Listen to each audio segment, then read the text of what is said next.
जय जय श्री हरिवंश प्रशंसित सब दुनी।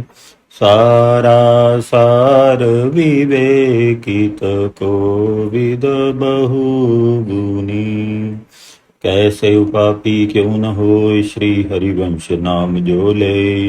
अलक लड़े तीरीज के महल खवासी दे। महिमा तेरी कहा कहूँ श्री हरिवंश दयाल। तेरे द्वारे बटत हैं सहज लाडली लाल। करुणा निधि और कृपा निधि श्री हरिवंश उदार। वृंदावन रस सहन को प्रबुद्ध धर्यो अवतार। चले जा रहे थे श्री नवलदास जी अपनी मस्ती में। अन्य मदों से भिन्न इष्ट तथा गुरु की कृपा का नशा ही कुछ और होता है। उनके मतवालेपन को देखकर ही समझा जा सकता है। उनके मुख से बिना इधर उधर देखे श्री गुरुदेव रचित एक पद के पश्चात एक प्रस्फुटित हो रहे थे। उनकी लय, उनका स्वर, उनको यह पता ही नहीं चला कि मार्ग में मिलने वाले पथिकों को तथा ग्रामवासियों को चुंबक की भांति अपनी ओर आकर्षित करके अपने पीछे चलने को विवश बना रहा है। उनके मधुर कंठ से निसृत करुणामयी श्री किशोरी जी के गुणानुवाद से परिपूर्ण पदावली में ऐसा आकर्षण था जैसा श्री कृष्ण भगवान के अध्रामृत पान करने वाली मुरली में था। पद पूर्ण हुआ तो जनसमूह ने श्री राधा रानी का जय घोष किया। तुमुल नाद सुनकर अचानक चौंक पड़े श्री नवलदास जी। मुड़कर देखा और आश्चर्यचकित रह गए इतने जनसमूह को देखकर। कुछ व्यक्तियों ने निवेदन किया, महात्मन आपकी वाणी में सम्मोहन है। हम सभी आपके मुखारविंद से और भी पद श्री राधा यशगान सुनने को लालायित हैं। आपका दर्शन हमारा सौभाग्य है। आपकी पद रचना में श्री राधा गुणानुवाद सुरभित पुष्प की भांति ही आकर्षित करने वाला है। राधे राधे। भैया ऐसा कहना तो क्या सोचना भी महत अपराध हो जाएगा। ये पद तो मेरे आराध्य गुरुदेव श्री राधा चरुणान अनुरागी गोस्वामी श्री हित हरिवंश महाप्रभु की वाणी से निकले हुए हैं। वे श्री युगलवर की जिस लीला का प्रत्यक्ष दर्शन करते हैं उनकी वाणी स्वतः ही उनका गान करने लगती है। यही रहस्य है इन पदों के माधुर्य का, आकर्षण का। इसमें मेरा कुछ भी नहीं है। हाँ, यदि ये पद आपको प्रिय लगे हैं तो आप आसपास कहीं वृक्ष की छाया में बैठ जाएं, शांति पूर्वक तथा फिर श्रवण करें। उस स्थिति में मुझे पद सुनाने तथा श्री स्वामिनी जी की लीलाओं का गान करने में असीम सुख प्राप्त होगा ही। आप सब भी उसका रस अधिकाधिक प्राप्त कर पाएंगे। ग्रामवासियों ने तुरंत ही इधर उधर खोजकर एक विशाल वट जो छत्र की भांति अपने अनेक जड़ों पर अचल परिवार के व्योवृद्ध की भांति उस मार्ग से कुछ दूर हटकर पंथियों को विश्राम देने को तत्पर खड़ा था, श्री नवलदास जी से उसी के छाया में एक स्वच्छ स्थान पर विराजने का विनीत आग्रह किया तथा स्वयं भी उनके सम्मुख ही उस सघन छत्र छाया में बैठ गए। श्री नवलदास जी की वाणी से श्री गुरुदेव विरचित पदों की मधुर निर्झरणी प्रवाहित होने लगी। तभी एक रथ जिसके पीछे 2-3 आवरण युक्त बहली भी चली आ रही थी उस वट वृक्ष से दूर राजपथ पर से जा रहा था। रथ में तिलक चंदन आदि से सुशोभित उच्च ललाट गौर वर्ण बहुमूल्य वस्त्राभरणों से अलंकृत जो तेजस्वी व्यक्ति विराजमान थे उनका स्वर गूंजा, रुक जाओ सारथी, हम थोड़ी देर यहीं पर रथ में ही विश्राम करना चाहते हैं। आज्ञा प्रसारित होते ही उनके अश्वारोही, रक्षक, रथ व बहली आदि सभी रुक गए। आश्चर्यचकित तो सभी हुए थे इस नीरव वातावरण में रुकने की आज्ञा पर, परंतु रुकने के पश्चात वृषभों के कंठाभरण तथा घंटियों का तथा अश्वों की टापों का नाद व गति का कोलाहल शांत हुआ। तब सभी ने सुना उस मधुर स्वर लहरी को जो उस वट वृक्ष की ओर से आ रही थी।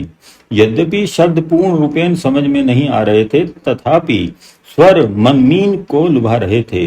सुनने लगे सभी ध्यान पूर्वक उन स्वरों को।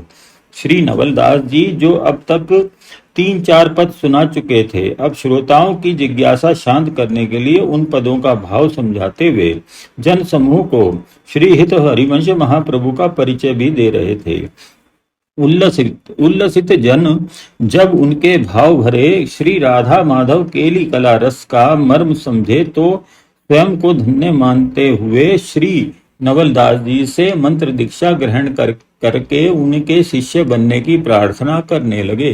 श्री नवलदास जी ने इस विषय में नम्रता पूर्वक निषेध करते हुए श्री वृंदावन में आचार्य चरण के समीप जाने का सुझाव दिया। वे ही सद्गुरु हैं, कृपा वत्सल हैं, मैं तो उनका एक दासानुदास हूँ, इसीलिए मैं इस कार्य में सर्वथा अयोग्य हूँ। कहते हुए जय जय श्री राधे जय जय श्री हरिवंश का उद्घोष गुंजाते उठ खड़े हुए। उनका उपक्रम देखकर व आदेश मानते हुए जन समूह ने भी तुमुल ध्वनि में उनके साथ जय जयकार किया। संत की चरण धूली मस्तक भर धारण करके अपनी श्रद्धा व्यक्त की और वह उनका मंतव्य समझकर श्री राधा वल्लभ लाल जी के दर्शन व श्री हित हरिवंश महाप्रभु से दीक्षा लेने का विचार करते हुए अपने अपने गंतव्य की ओर चल दिए तथा श्री नवलदास जी इस लघु विश्राम की विशाल उपलब्धि से प्रसन्न पुनः अपने राजमार्ग की ओर अग्रसर हुए। उसी मस्ती में गुनगुनाते गाते चले जा रहे थे कि श्री व्यास जी के अंग रक्षकों तथा रथाधिक की उपस्थिति देख क्षण भर को ठिठक गए विस्मय से, परंतु तात्कालिक राजयुग में इस प्रकार के राजकीय उपकरणों का उपस्थित होना कोई आश्चर्यजनक तो था नहीं। अतः सशस्त्र सैनिकों की ओर से मुख मोड़कर आगे चलने को उद्यत हुए ही थे कि रथ में से श्री व्यास जी का स्वर जो उन्हीं को संबोधित कर रहा था सुनकर पुनः ठिठक गए। संत शिरोमणि रुकिए सुनकर रथ की ओर उन्मुख हुए तो देखा कोई राजपुरुष अथवा राजश्रेयी पंडित विद्वान उनको ही पुकार रहा है। श्री व्यास जी भी संगीत के मर्मज्ञ थे, गुणग्राही थे, पांडित्य का अभिमान अवश्य था, किंतु क्योंकि वे अनेक विद्वानों तथा पंडितों से शास्त्रार्थ करके विजयश्री प्राप्त कर चुके थे, यहाँ तक कि काशी जो पांडित्य व विद्वता में अद्वितीय कहलाती है, उससे भी वे दिग्विजय श्री का प्रमाण पत्र प्राप्त कर अपनी धाक जमा चुके थे, परंतु मन में कहीं ज्ञान चर्चा में प्रभु का प्रतिपादन करते करते स्वयं उस प्रभु के दर्शनों की आकांक्षा बलवती होने लगी थी। इस भावना का ही प्रभाव था अथवा स्वर लहरी का माधुर्य। वे नवलदास जी की वाणी समीप से श्रवण करने को लालायित हो उठे थे। वे तुरंत रथ से उतरकर श्री नवलदास जी के विरक्त वेश को अभिवादन करने हेतु हाथ उठा ही रहे थे कि तृणवत विनीत नवल उनके दिव्य ललाट पर तेजस्विता की दीप्ति देखकर स्वतः ही जय जय श्री राधे कहते हुए उनके चरणों में प्रणत होने को दौड़ पड़े। जब दो मनों में एक ही भावना हो, एक ही विद्युत तरंग हो, एक ही आकर्षण बिंदु हो, एक ही चुंबकीय तत्व हो, तब हृदयों का सम्मिलन ही स्वाभाविक है। आलिंगनबद्ध हो गए दोनों। ना किसी ने कुछ कहा, ना किसी ने कुछ पूछा, बस आलिंगनबद्ध ही दोनों रथ की ओर बढ़ चले। श्री नवलदास जी के रथारूढ़ हो जाने के पश्चात ही श्री व्यास जी ने सारथी को रथ चलाने की आज्ञा प्रदान की। रथ ओरछा पहुंचा तो मार्ग में नगर निवासियों ने पंडित जी के सम्मान में उठकर नमन किया। यहाँ तक कि राजमहल में स्वयं राजा साहब ने उनके आगमन पर उनके चरण स्पर्श करके स्वागत किया। श्री व्यास जी ने आसन ग्रहण करने के पश्चात शास्त्रार्थ विजय के जब प्रमाण पत्र दिखलाए तब राजा साहब का हृदय गर्व से फूल उठा। प्रसन्न होकर तुरंत स्वर्ण मुद्राओं से भरा थाल मंगवाया तथा श्री व्यास जी को प्रदान कर पुरस्कृत किया। साथ ही विजय यात्रा के परिश्रम निवारण हेतु विश्राम करने की प्रार्थना की। नवलदास जी वैरागी इस अभिमान सम्मान तथा ज्ञान के नशे को तटस्थ तथा विरक्त भाव से देखते रहे। संध्या की रात्रि पर्यंत जहाँ श्री व्यास जी को बधाइयां देने वाले गुरुजन शिष्यगण तथा प्रमुख राज सेवकों का आवागमन चलता ही रहा। वहीं श्री नवल जी का स्नान करने के पश्चात एक समुचित स्थान पर आसन लगाकर मंत्र जप चलता रहा। जहां श्री व्यास जी अपनी प्रसन्नता का सुख सब में वितरण कर रहे थे, वहीं वे निर्विकार भाव से श्री राधा वल्लभ लाल की छटा का तथा श्री गुरुदेव का स्वरूप दर्शन कर भाव जगत में विचरण कर रहे थे। रात्रि को जब श्री व्यास जी ने अपने ठाकुर जी को नैवेद्य समर्पित किया, तब अपने साथ लाए अतिथि की स्मृति आई।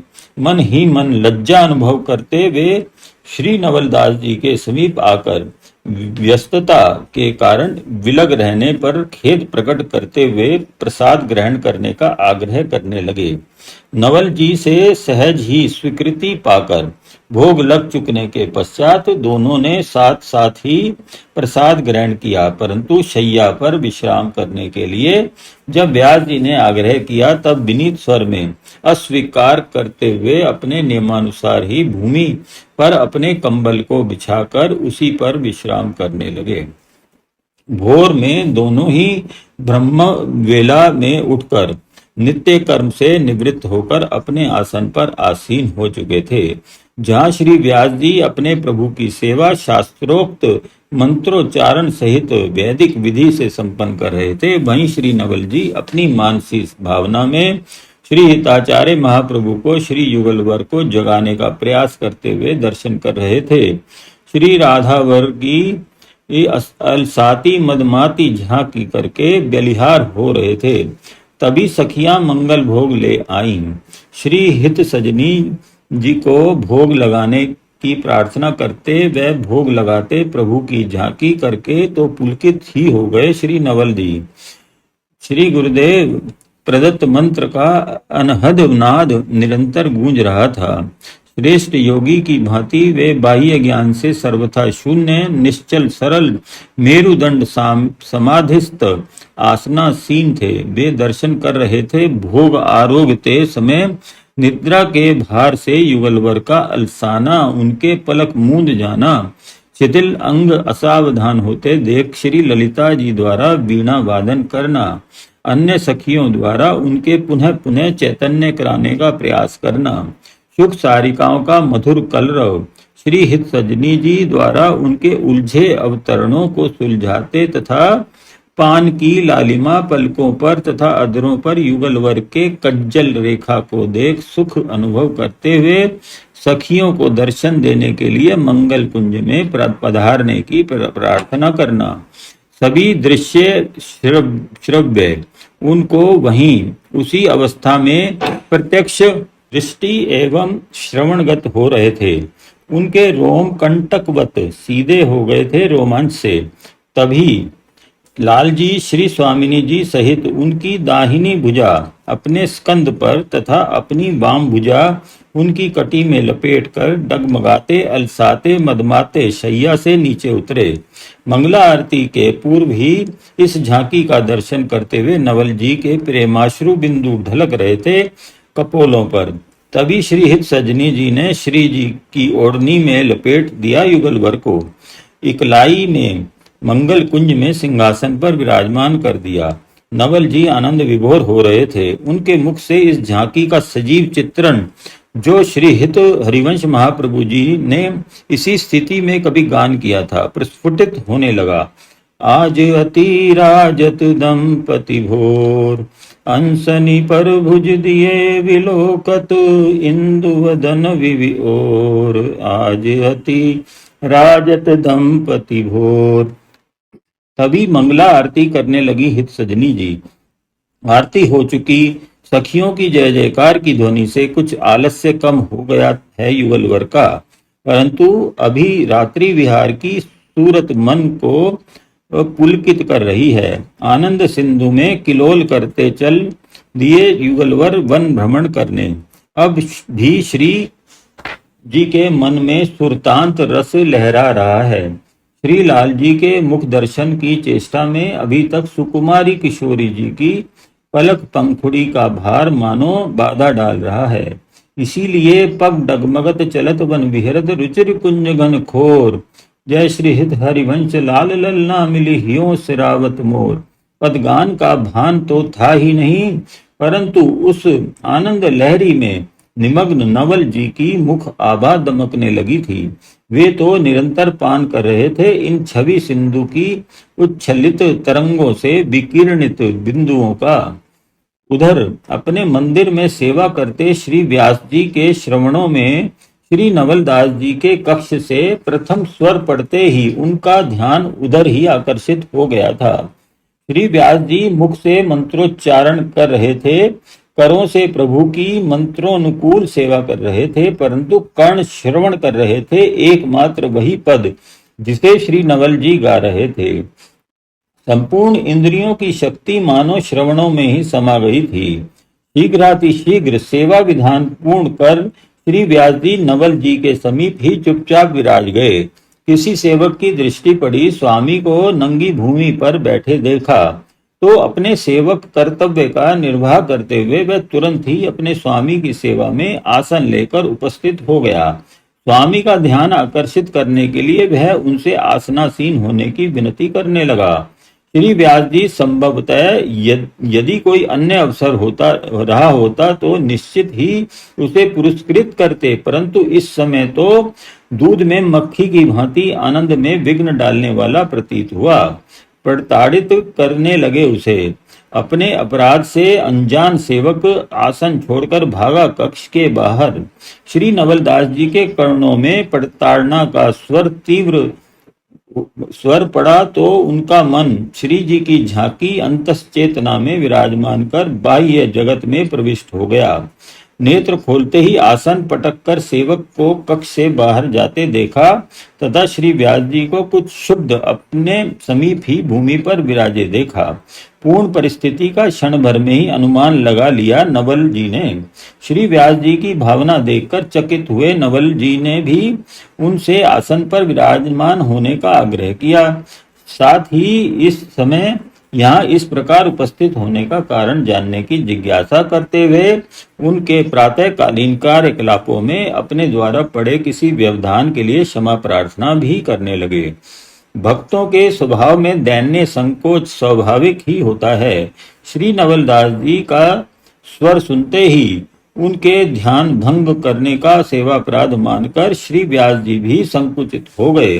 श्री शीघ्रता पूर्वक आसन ग्रहण किया तथा वह अपने कारण हुए भजन भंग की क्षमा चाहते हुए पुनः साधना करने का आग्रह कर दिया।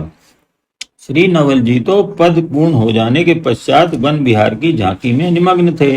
अब वह झांकी कहाँ? अतः निवेदन किया, महाराज, बाधा तो मेरे किसी कार्य से आपको पहुंची है, मुझे तो कोई विघ्न नहीं हुआ। श्री गुरुदेव इस समय मंगल आरती करते हैं, मैं उन्हीं का विरचित मंगल पद गान करते यह विस्मरण ही कर बैठा कि आपको कहीं कोई बाधा ना पड़ जाए। नवल जी, संभवतः आप मेरे कल के व्यवहार से मुझे मात्र शारदा पुत्र तथा राज्याश्रयी पांडित्य गर्भ मंडित रजोगुणी अहंकारी व्यक्ति मात्र मान रहे हैं। हूँ भी मैं ऐसा ही, परंतु रजोगुण से ऊपर सत्व की ओर बढ़ने के लिए मार्ग अवश्य खोज रहा हूँ। उसी का एक अल्प साधन प्रभु सेवा विराजमान है। मैं प्रातः उन्हीं की वेदोक्त विधि विधान सहित षोडशोपचार पूजा कर रहा था, तभी आपका स्वर शरणगत हुआ। मैं आपके स्वर के साथ साथ शब्द तथा भाव भी श्रवण करने के प्रलोभन से सेवा विधान पूर्ण कर चुपचाप पदचाप रहित गति से यहाँ आया था। मुझे बाधा नहीं अपितु अद्भुत आनंद मिल रहा था। उसी आनंद रज्जु के बंधन में बंधा मैं भविष्य में मिलने वाले सुख सिंधु में अवगाहन करना चाहता था, परंतु मेरा संपूर्ण मनोरथ इन सेवक के की स्वामी भक्ति के कारण आज निष्फल हो गया। तुम्हारी साधना खंडित हो गई तथा मैं उस अद्भुत नैसर्गिक सुख से वंचित रह गया। अपनी मनोभावना तथा भूमि पर बैठने का कारण स्पष्ट करते हुए अपने मन का दुख भी प्रकट कर दिया श्री व्यास जी ने। नवल जी तो जहां उनकी भावना देख सुनकर आश्चर्यचकित हो रहे थे, वहीं उनकी आंतरिक पिपासा को अनुभव कर प्रमुदित भी हो रहे थे। कहाँ इतना वैभव विलास, इतनी विद्वत्ता और कहाँ ऐसी निर्भिमानिता। कल के स्वरूप से सर्वथा भिन्न छवि। वस्तुतः राजकार्य पद मर्यादा से विवश हैं व्यास जी, अन्यथा इनकी पिपासा, इनका प्रयास, प्रार्थना तथा प्रतीक्षा श्लाघनीय है। मार्ग से भटके राही को मार्गदर्शन कराना ही तो हित है। फिर ये तो सर्वथा श्री जी के चरणाश्रित होने योग्य हैं। कल मुझे लाते हुए इनका मार्ग में प्रतीक्षारत रहना, फिर मुझ जैसे दीन का आलिंगन, मुझे तो कल ही समझ लेना चाहिए था इनके वास्तविक स्वरूप को। वे यह सब विचार कर ही रहे थे कि व्यास जी का शोभ तथा लज्जा से मिश्रित स्वर सुनाई पड़ा। क्यों नवल जी, क्या अब ध्यान नहीं सदता? अथवा अनधिकारी के प्रवेश ने प्रभु का आगमन मार्ग अवरुद्ध कर दिया? अंततः विघ्न पड़ ही गया मेरे कारण नवल जी। आप विश्वास माने, आपके मुख से कोई दिव्य अमृत वाणी गुंजरित हो रही थी। मैं तो संगीत स्वरों में आबद्ध उस मृग की भांति हूँ जो शिकारी के बाण से आहत हो गया हो। मरना होता नहीं और राहत कहीं मिलती नहीं। उसी वाणी, उसी संगीत को स्पष्ट सुनने समझने तथा यदि अन्य भी वाणी प्रस्फुटित हो तो उसे सुनने की अदम्य लालसा ने ही यह बाधा समुपस्थित कर दी। संपूर्ण प्राप्ति के लोभ में अर्ध आनंद भी गंवा दिया। अब यदि आपको कोई कष्ट ना हो तो एक बार पुनः उसी वाणी का गान करके मुझे उसे के मर्म को समझाने का कष्ट करो। ऐसी ललक, ऐसी दीनता! नवलदास जी उनकी प्रतिभा परख चुके थे, अतः विनीत स्वर में निवेदन किया, महाराज आपने मुझ अकिंचन को इतना मान दिया, यही आश्चर्य है। परंतु राज गायकों के मार्मिक संगीत की गहरी समझ रखने वाले राजगुरु मुझसे किसी पद गान की स्तुति करें, यह कोई व्यंग तो नहीं, व्यंजना तो नहीं। मैं तो एक साधारण साधु हूँ। बस गुरुदेव दयाल गोस्वामी श्री हित हरिवंश महाप्रभु विरचित कुछ पद उन्हीं की कृपा से स्मरण हो गए हैं। उन्हीं को सुरा बेसुरा गाकर गुरुदेव तथा इष्ट प्रभु श्री राधा वल्लभ लाल का स्मरण कर लेता हूँ।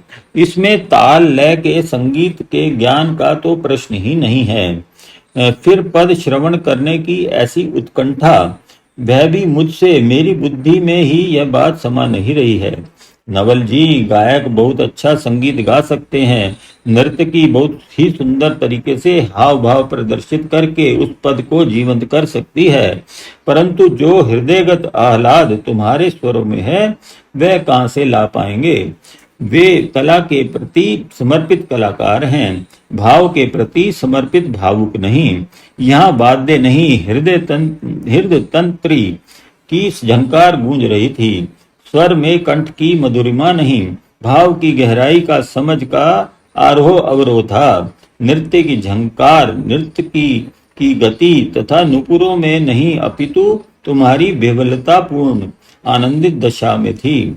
शारदा की वीणा वाणी का नर्तन, कंठ का कंपन तथा हृदय का आरोह अवरोह, इनकी समानता कौन कर सकता है? विद्वता से तथा पांडित्य से मान अभिमान सम्मान तथा ऐश्वर्य तो प्राप्त हो गया है। दरबार में नर्तन संगीत सुनते सुनते गान तान सम गति लय आलाप इत्यादि विभिन्न भेदों को समझने की क्षमता भी थोड़ी बहुत मुझ में आ गई है, परंतु इनमें मनोरंजन तो हो सकता है, मनरंजक नहीं मिलता। शांति, आनंद, प्रभु का दर्शन तथा उनकी लीलाओं में प्रवेश, इनके लिए ही तो तरस रहा हूँ भाई नवल। ये सब तो किन्हीं समर्थ गुरुदेव की कृपा से ही संभव है।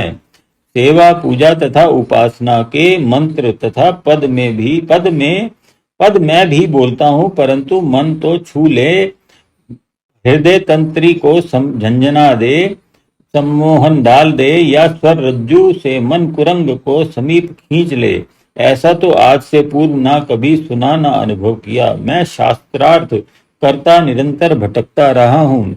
ऐसे ही समर्थ गुरु की खोज में आज तक बैरागी जी मैंने बहुत से शास्त्र पढ़े हैं, ब्रह्मा का प्रतिपादन, निरूपण, अष्टांग योग साधना भी करके देखी है, किंतु ब्रह्मा के प्रतिपाद से ब्रह्मा का साक्षात्कार तो नहीं हो सकता।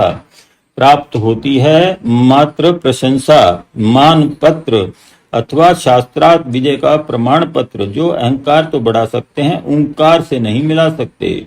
आज तुम्हारे पद को सुनकर उस ब्रह्मानंद की कुछ अनुभूति होने के कारण ही मैं उस पद का भाव समझने तथा उसके रचयिता का परिचय जानने को उत्सुक हो उठा हूँ।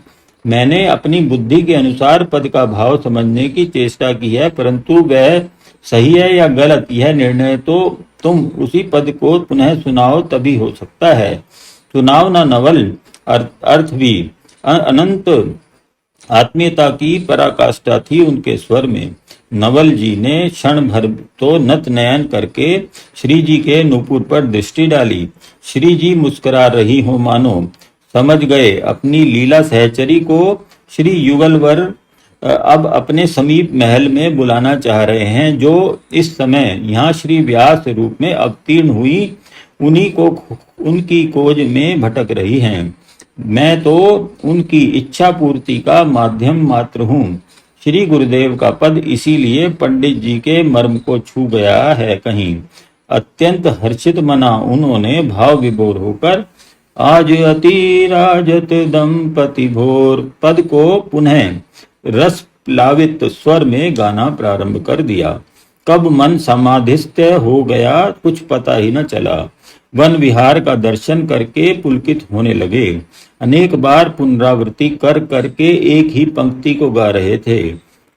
काव्य संगीत मर्मज्ञ श्री व्यास जी कुछ समय तक तो उन राग रागनियों की शुद्धता तथा स्वर माधुर्य पर मुग्ध हुए आश्चर्य सागर में निमग्न रहे, परंतु शनय शनय वे शब्द समूह अपना प्रत्यक्ष रूप प्रकट करके उनके श्रवण रंध्रों द्वारा उनके मन मंदिर में नृत्य करने लगे।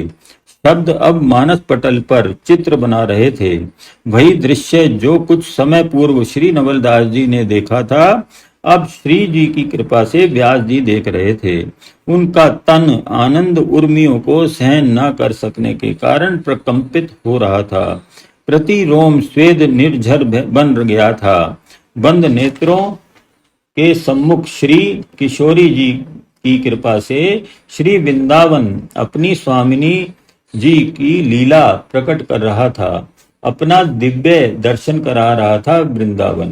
कितना समय व्यतीत हो गया इसका पता तो तब चला जब श्री ठाकुर जी को भोग लगाने हेतु अमनिया लेकर व्यास जी का निजी पाक शास्त्री आया। प्रतिदिन की भांति दोनों ही उसका स्वर सुनकर सावधान हुए। समय का ज्ञान कर श्री व्यास जी ने शीघ्र सेवा संपन्न की तथा ठाकुर जी को भोग पधराया। प्रसाद ग्रहण कर चुके थे श्री नवलदास जी तथा श्री व्यास जी भी। बैरागी जी ने उनसे उनके प्रभु प्रेम की तथा वैभव विद्वता की प्रशंसा करते हुए वह पक्ष ऐसा स्वर्ण सौरभ संयोग तो यदा कदा ही दृष्टिगत होता है। महाराज आप पर प्रभु की असीम कृपा है जो आप सर्वगुण संपन्न होकर भी दीन हितकारी प्रभु की सेवा में तल्लीन है। अन्यथा काया कंचन तथा कामनी का संयोग जीव को प्रभु से तथा प्रभु के इन दीन जनों से अधिकतर दूर ही कर देता है। आप धन्य हैं। आपका दर्श स्पर्श तथा सत्संग पाकर मैं कृतार्थ हो गया। अब मुझे आज्ञा दीजिए। फिर जब कभी भी यहाँ से आना जाना होगा मैं आपके दर्शन अवश्य ही करूंगा। साधु तथा सरिता का गतिमान रहना ही हितकारी है। आपने ठीक ही कहा बैरागी जी, परंतु क्या मुझे नहीं ले चलेंगे वहां जहां इस रस सरिता का उद्गम है? मैं तुरंत ही आपके साथ चल रहा हूँ। कृपा करके आप अपनी सरिता की धारा को श्री वृंदावन की ओर ही मोड़ लें।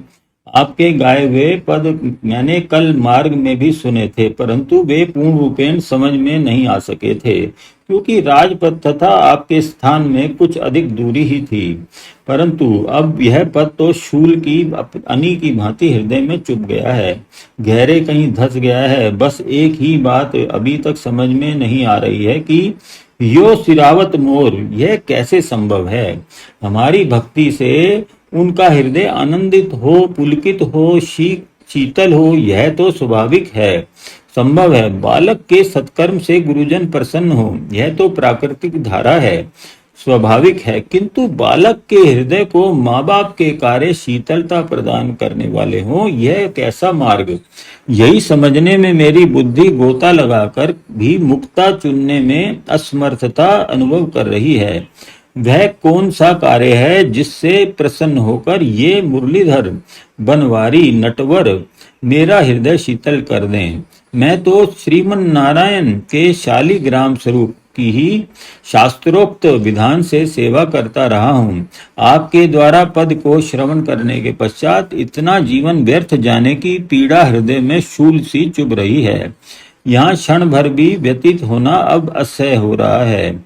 अतः चलो वैरागी जी, मेरा रथ तथा बहलियां अभी भी वैसे ही खड़े हैं जैसे कल आए थे। अश्व व ऋषभों को संलग्न करने की आज्ञा दिए देता हूँ। मैं बस आपकी ही अनुमति की प्रतीक्षा कर रहा हूँ। अपने साथ श्रीधाम मुझे ले चलिए नवल जी, तथा एक बार श्री हित हरिवंश महाप्रभु जी से मेरा साक्षात्कार करवा दीजिए। मैं अपनी शंका का समाधान तो उनसे स्वयं ही कर लूंगा। मुझे ऐसा प्रतीत हो रहा है कि मैं जिस लक्ष्य की प्राप्ति के लिए अब तक भटकता रहा, वह मुझे प्राप्त होने वाला है। कृपा करके अब विलंब मत करो वैरागी जी। उनकी छटपटाहट जैसे जल बिन मीन, उनके मन की लगन जैसे परदेशी की प्रियतमा प्रभु पदार विंदों को प्राप्त करने की विकलता जैसे अथाह जल राशि में डूबते हुए की बचने के लिए विकलता, तथा नवल जी जैसे मीन को जल, पपीहा को स्वाति बिंदु, प्रियतमा को प्रेमी तथा डूबते को मानो तिनके का अवलंबन हो। द्रवित हो गए नवल जी, फिर भी जो संकल्प लेकर चले थे, श्री व्यास जी से निवेदन किया, महात्मन मैं गुजरात तक भ्रमण करके पुनः इसी मार्ग से लौटूंगा, तब आपको अपने साथ ले चलूंगा। तब तक आप धैर्य पूर्वक यहाँ के कार्य पूर्ण कर लीजिए। क्या बुभुक्षित को भोजन का थाल दिखाकर, पिपासा कुल को जल पात्र दिखाकर, विकलांग को अवलंबन देकर, कृषक को सिंचाई का आश्वासन देकर मुकर जाना पुण्यप्रद होगा? कृषि के जल जाने पर, सुधातुर के काल कबलित होने पर, पकी हुई फसल को टिड्डी दल द्वारा विनष्ट कर देने के पश्चात वर्षा भोजन तथा औषधि जिस प्रकार व्यर्थ है नवल जी, आपका पुनरागमन भी कहीं इसी प्रकार निरर्थक न हो जाए। मेरे अशांत चित्त को शांत करने का मार्ग प्रशस्त करो नवल जी। अब तो मुझे श्री वृंदावन की ओर ले चलो, अब विलंब असह्य है। व्यास जी गिर ही पड़ते। इतना कहते कहते जो नवल जी ने ना संभाला होता, उनकी उत्कंठा, उनका इतना प्रबल आग्रह देखकर लौट पड़े श्री नवलदास जी श्री व्यास जी के साथ श्री वृंदावन की ओर। जय जय श्री हरि वंश।